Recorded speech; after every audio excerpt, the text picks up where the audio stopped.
बच्चों, आज हम लोग बहुपद का अध्ययन करेंगे।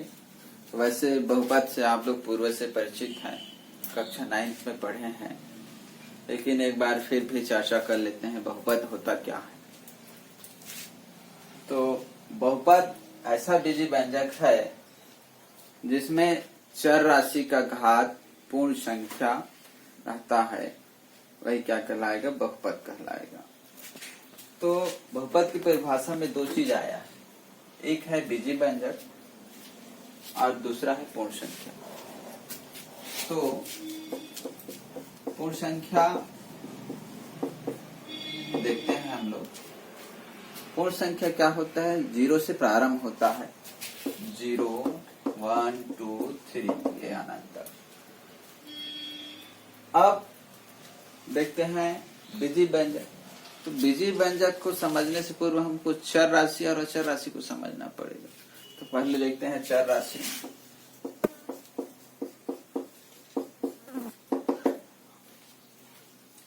तो चर राशि क्या होता है?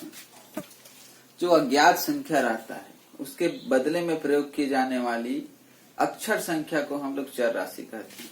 फॉर एग्जाम्पल है चर राशि का x y z। जैसे हम लोग मानते हैं, तो माना कि किसी की आयु 100 वर्ष है, y वर्ष है, ऐसे मानते हैं, है ना। तो यहाँ पे देखते हैं, माना कि सीमा की आयु 100 वर्ष है और किसी सवाल को हल करते जाते हैं तो उसकी x का वैल्यू अर्थात सीमा की आयु आता है मान लो 15 वर्ष। और उसी प्रकार हम लोग मान सकते हैं, मान लो राम की आयु y वर्ष है या x वर्ष है, ऐसे भी मान सकते हैं। तो राम के लिए x का मान लो, उसको भी किसी सवाल को हल करते गए और राम का आयु आ गया 20 वर्ष। तो देखिए, एक में x का वैल्यू 15 आया है, एक में x का वैल्यू 20 आया है। तो इनका मान अलग अलग हो सकता है चर राशि का, ये है। अब देखते हैं अचर राशि।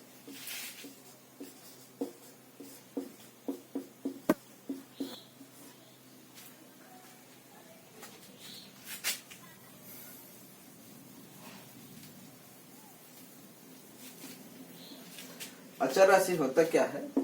इनका मान निश्चित रहता है, जैसे 1 2 3 4 5। इनका स्थायी मान रहता है, ये बदलता नहीं है, ये अचर राशि कहलाएगा। अब बीजी व्यंजक देखते हैं। अब समझेंगे हम लोग बीजी व्यंजक होता क्या है।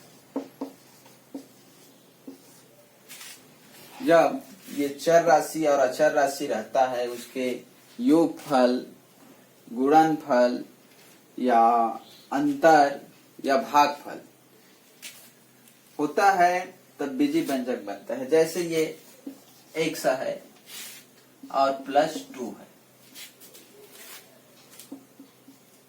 तो यहाँ पे देखिए आप लोग, 1 से 1 चर राशि है और 2 एक अचर राशि है और इनके मध्य में प्लस का चिन्ह है, मतलब यहाँ पे योग हुआ है किसका? चर का और अचर का। तब ये क्या बन गया? बीजी व्यंजक बन गया। इसी प्रकार चर अचर का क्या होगा? गुणा होगा, भाग होगा या अंतर होगा, तो हमको बीजी व्यंजक मिलता है। और उसी बीजी व्यंजक को क्या कहेंगे हम लोग? बहुपद कहेंगे। बहुपद का जब आपका बीजी व्यंजक इस रूप में रहेगा, x² + 3x और +2। देखिए इसमें ये क्या है? चर है, ये भी चर है और ये क्या है? अचर है। तो चर और अचर है तो प्लस का चिन्ह है, यहाँ भी प्लस का चिन्ह है। तो चर और अचर का योग से ये बना है, इसलिए बीजी व्यंजक तो है। लेकिन ये बहुपद है या नहीं, ये जानने के लिए हम लोगों को जो चर राशि है उसका घात देखना पड़ेगा। तो यहाँ चर राशि है, x है, यहाँ भी x है, तो इसका घात 2 है, इसका घात 1 है। अब घात 2 है और 1 है, 2 और 1 दोनों ही क्या है? पूर्ण संख्या है। क्या है? पूर्ण संख्या है, इसलिए ये क्या है? एक बहुपद है। मान लो कोई इस प्रकार से व्यंजक रहेगा एक्स स्क्वायर प्लस 2 और कर्णी एक्स रहेगा। तो ये बहुपद है या नहीं, ये देखते हैं। हम इसको हल करते हैं, रूट हटाते हैं, तो क्या होता है एक्स स्क्वायर प्लस 2 एक्स घात 1/2 हो जाएगा। तो यहाँ देखिए, यहाँ पे चर का घात 2 जो कि पूर्ण संख्या है, लेकिन यहाँ जो चर राशि है एक्स, उसका घात 1/2 है और 1/2 पूर्ण संख्या नहीं है। पूर्ण संख्या क्या है? 0, 1, 2, 3 अनंत तक, लेकिन 1/2 क्या है? पूर्ण संख्या नहीं है, इसलिए ये बहुपद नहीं है। तो समझ में आया बहुपद? आप लोगों ने पिछली कक्षाओं में बहुपदों का योगफल करना, अंतर ज्ञात करना एवं गुणा करना सीखा है। इस वर्ष हम लोग 10th में बहुपदों को भाग देना सीखते हैं।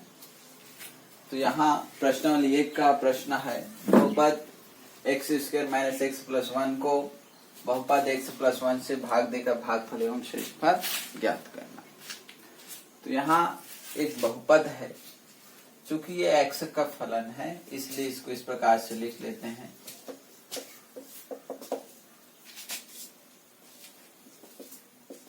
px equal to x square minus x plus 1। ये क्या है? भाज्य है, इसी को भाग देना है।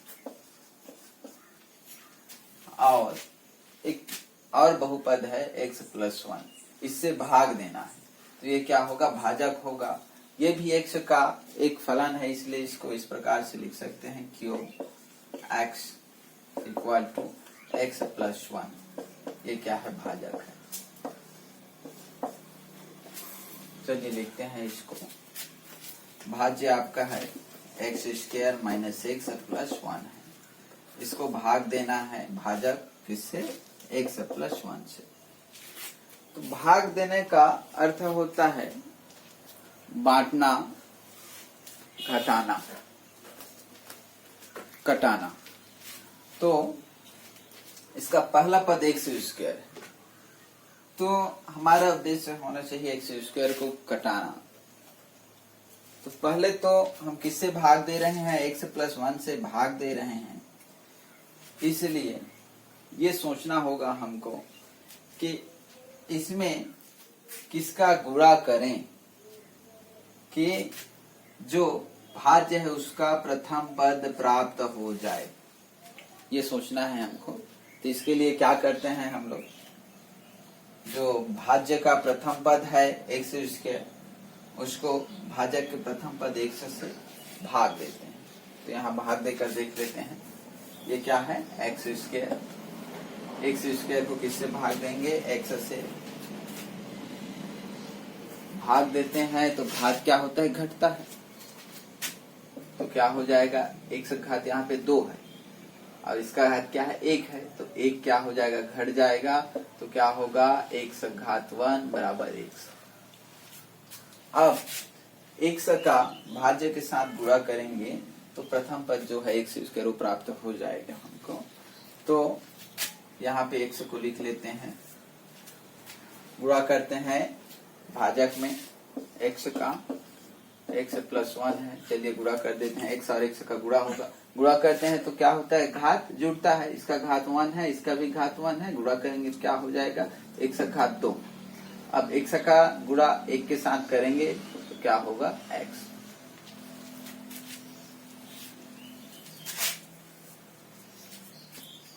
क्या आया? एक्स स्क्वायर प्लस एक्स आया, उसको हम लोग इसके नीचे में लिख देते हैं एक्स स्क्वायर प्लस एक्स।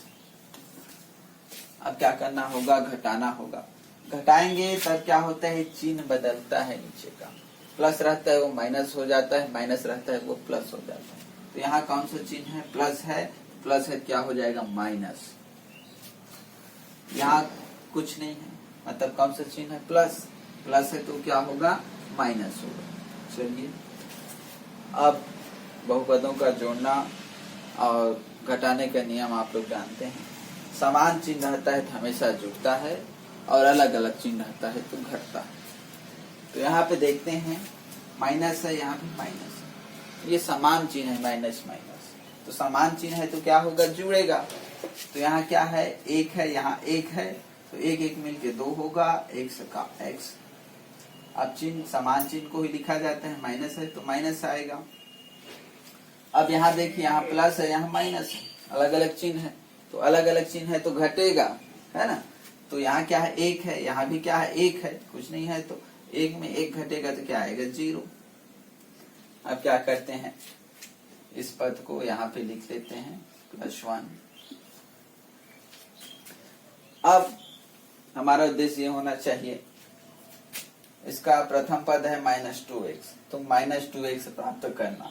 इसके लिए हम लोग इसमें किसका गुणा करेंगे ये जानने के लिए क्या करते हैं, इसका जो प्रथम पद है -2x, उसमें भाजक के प्रथम पद का भाग देंगे।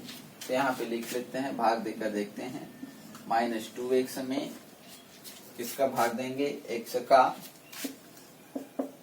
भाग देते हैं। चलिए -2 और ये x घात क्या है, 1 है तो 1। अब ये घटेगा तो -1 क्या हो जाएगा, -2 x घात 0। अब x घात 0 का मान कितना होता है, 1 होता है ना।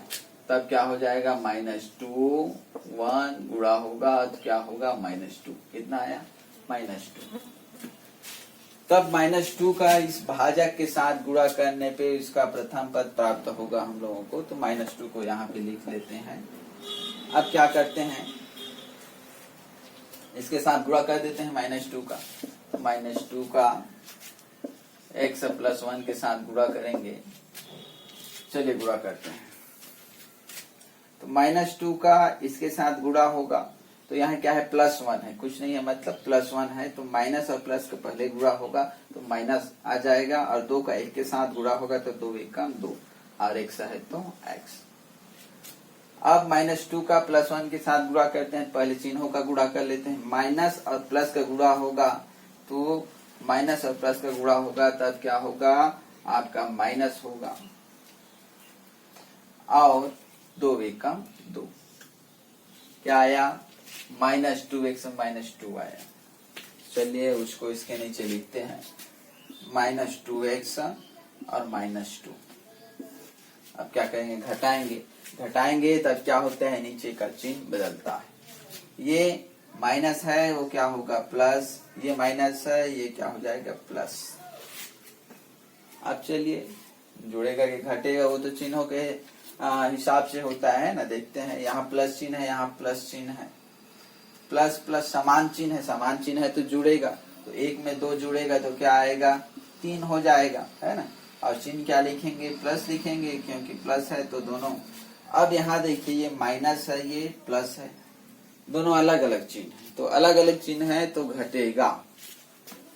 तो चलिए 2 में 2 को घटाते हैं, क्या आएगा, 0। क्या आया, 3 आया। यहाँ पे एक बात जानने योग्य है,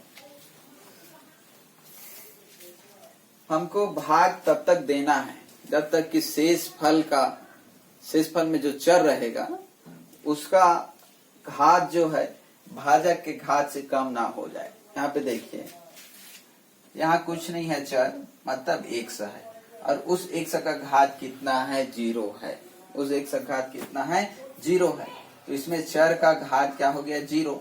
यहाँ पे देखिए भाजक में चर क्या है, x है, और x का घात क्या है, 1 है, तो इसका घात 1 है और इसका घात क्या है, 0 है। तो अब भाग नहीं देंगे, क्योंकि शेष फल का घात क्या है, 1 है, 1 से कम हो गया, है ना, इसलिए भाग देना बंद कर देंगे, और ये 3 क्या हो जाएगा, आपका शेष फल हो जाएगा, और 1 से -2 क्या हो जाएगा, भागफल। तो यहाँ पे लिख देते हैं, भागफल कितना आया, भागफल इक्वल टू x -2 आया, और शेष फल क्या आया है, 3 आया।